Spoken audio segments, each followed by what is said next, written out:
ब्रह्मांड के सामने हमारी औकात। दोस्तों, आज हम जानने वाले हैं कि ब्रह्मांड के सामने हम इंसान क्या है हम इंसानों की ब्रह्मांड के सामने हैसियत। इस वीडियो को देखने के बाद आपका घमंड चूर चूर हो जाएगा जब आप जानोगे कि ब्रह्मांड कितना बड़ा है और इतने बड़े ब्रह्मांड में हम कहां एग्जिस्ट करते हैं, या फिर हमारा अस्तित्व इसके सामने कुछ मायने रखता भी है या नहीं। जानने के लिए वीडियो को पूरा जरूर देखें।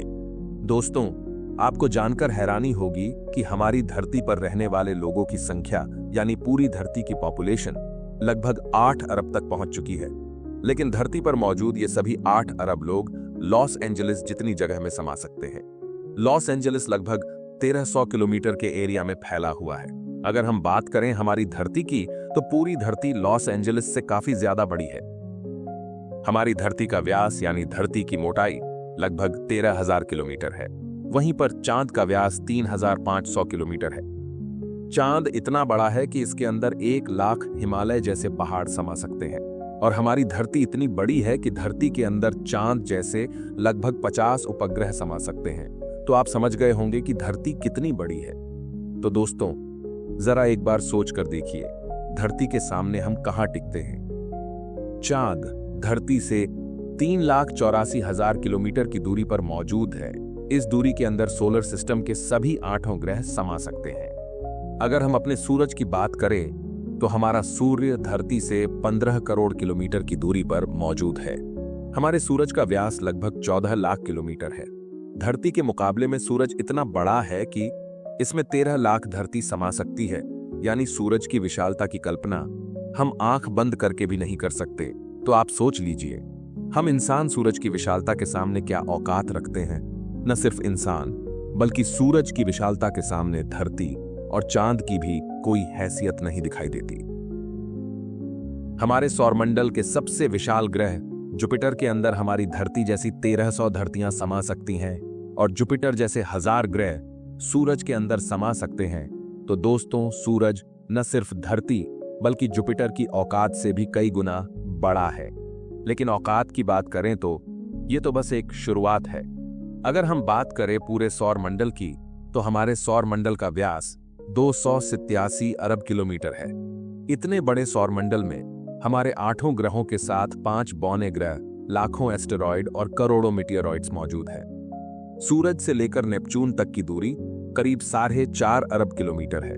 ऐसे में अगर हम सूरज से लेकर नेपच्यून तक सूरज की लाइन बनाएं, तो इस लाइन में सूरज जैसे लगभग 3000 सितारे समा जाएंगे। तो आप समझ सकते हैं कि सोलर सिस्टम की साइज के सामने सूरज कितना छोटा है। अगर प्लूटो से हम सूरज को देखें तो हमारा सूरज प्लूटो से कुछ ऐसा दिखाई देता है।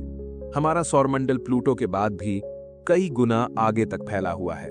यहां तक हम देख चुके हैं कि सूरज की साइज भी इतने बड़े सौरमंडल के सामने काफी छोटी पड़ जाती है। अगर हम और आगे की बात करें तो सूरज से और भी बड़े तारे अंतरिक्ष में मौजूद है। ये है वेगा स्टार, जिसका व्यास 38 लाख किलोमीटर है और इसमें सूरज जैसे लगभग 20 तारे समा सकते हैं। इससे भी बड़ा तारा है आर्कट्रस, जो 3 करोड़ 60 लाख किलोमीटर चौड़ा है। इसमें सूरज जैसे 17,000 तारे समा जाएंगे। और इसके और आगे चलने पर ब्रह्मांड में एक और तारा है, रीगेल, जिसका व्यास 11 करोड़ किलोमीटर है। इसके अंदर आर्कट्रस जैसे 50 तारे समा जाएंगे और सूरज जैसे 4,85,000 तारे समा जाएंगे।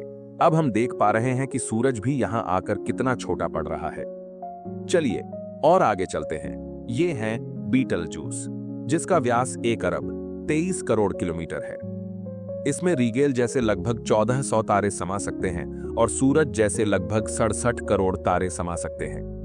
अब आप सोच लीजिए, यहां आकर सूरज भी एक रेत के कण के बराबर लग रहा है।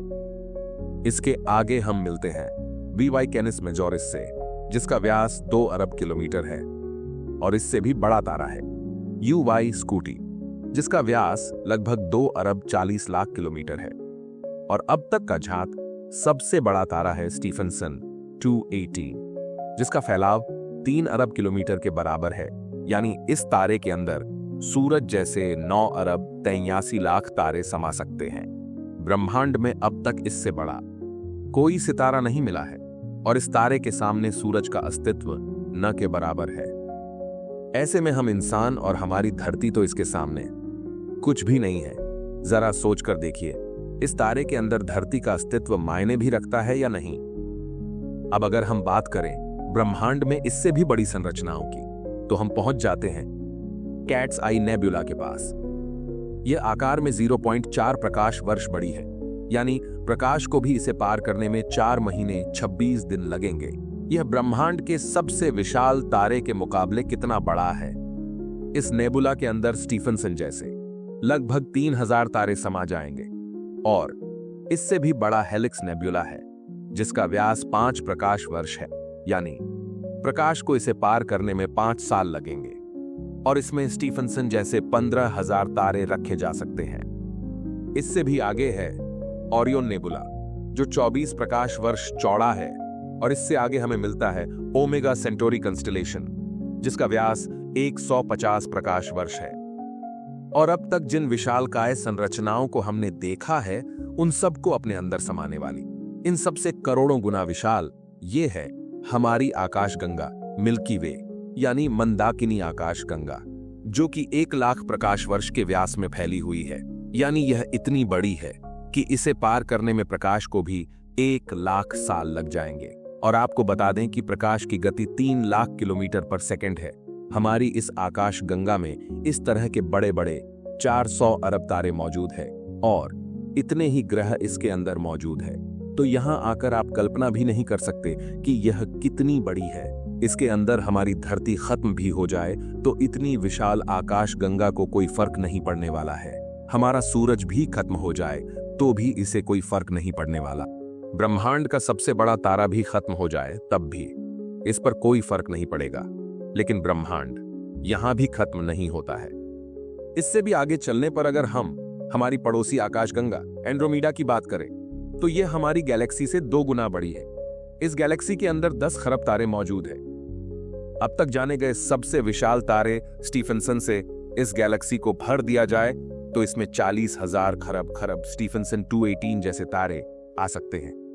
अगर हम और आगे पृथ्वी से 23 करोड़ प्रकाश वर्ष दूर जाए तो हमें एक और आकाश गंगा मिलती है, UGC 2885 गैलेक्सी, जो कि 4,63,000 प्रकाश वर्ष के व्यास में फैली है।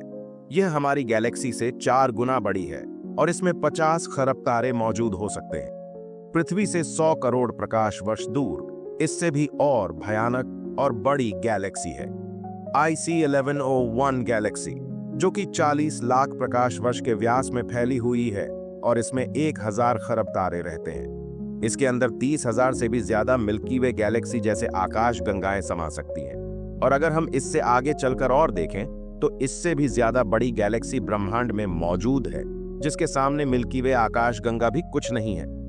पृथ्वी से 300 करोड़ प्रकाश वर्ष दूर ये है अल्क्योनियस गैलेक्सी, जो कि 1 करोड़ 60 लाख प्रकाश वर्ष जितने व्यास में फैली हुई है। इसमें हमारी मिल्की वे गैलेक्सी जैसी 40 लाख गैलेक्सी समा जाएगी। अब हम ब्रह्मांड के काफी बड़े स्केल पर पहुंच चुके हैं, जहां हमारी गैलेक्सी, जिसकी विशालता की हम कल्पना भी नहीं कर सकते, वह भी इसके सामने कुछ नहीं है। लेकिन अब अगर हम और आगे चले और पूरे ब्रह्मांड की बात करें तो हमारा पूरा ब्रह्मांड, जिसे हमने अब तक ऑब्जर्व किया है, वह 93 अरब प्रकाश वर्ष के व्यास में फैला है और इसके अंदर ऐसी 200 अरब गैलेक्सी मौजूद है। और ब्रह्मांड के सामने तो सबसे बड़ी आकाश गंगा अल्क्योनियस गैलेक्सी भी कुछ हैसियत नहीं रखती। और जब इतनी बड़ी गैलेक्सी भी ब्रह्मांड के सामने कुछ नहीं है तो सूरज और धरती की तो बात ही छोड़ दीजिए। और हम तो इसके सामने कहीं नहीं टिकते। हमारे जैसे 8 अरब लोग, यानी हम सब पृथ्वीवासी मिलकर भी ब्रह्मांड के सामने कुछ भी नहीं है। बल्कि अगर इतने बड़े ब्रह्मांड में कहीं जीवन नहीं है और सिर्फ पृथ्वी पर ही जीवन है, तो हम इतने बड़े ब्रह्मांड में काफी ज्यादा अकेले हैं। यहां पर ब्रह्मांड, जो हमारी सोच से भी बड़ा है, ये पूरी तरह से वीरान है। अगर ऐसा है तो ये काफी डरावना है। ये हमें बताता है कि हम कितने अकेले हैं, और अगर इसमें जीवन है भी तब भी हम कभी इतनी दूर तक एलियन से नहीं मिल सकते। और तब भी हम अकेले हैं इस ब्रह्मांड में, जबकि यह ब्रह्मांड भी यहां आकर नहीं थमता, क्योंकि फिलहाल हमने इससे आगे देखा भी नहीं है कि ब्रह्मांड का विस्तार और कितना आगे हो सकता है। अगर यह कहीं खत्म होता है तो उससे आगे भी क्या और ब्रह्मांड है? अगर हाँ, तो क्या वो हमारे ब्रह्मांड से भी बड़े हैं?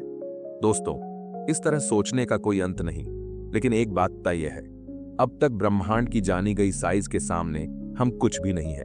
और यही वजह है कि आज वैज्ञानिक भी ब्रह्मांड की इतनी बड़ी साइज को देखकर अचंभित है और ये मान चुके हैं कि इस ब्रह्मांड के सामने हम इंसान कुछ भी हैसियत नहीं रखते हैं। इतने बड़े ब्रह्मांड में हम एक छोटी सी गैलेक्सी मंदाकिनी आकाशगंगा में मौजूद, एक छोटे से सोलर सिस्टम में बसने वाले, एक छोटे से तारे के चारों ओर मौजूद, एक बहुत छोटे से ग्रह पर स्थित, काफी छोटे 200 देशों में रहने वाले 8 अरब लोगों में हम में से एक इंसान इस पूरे ब्रह्मांड के सामने कोई हैसियत नहीं रखता।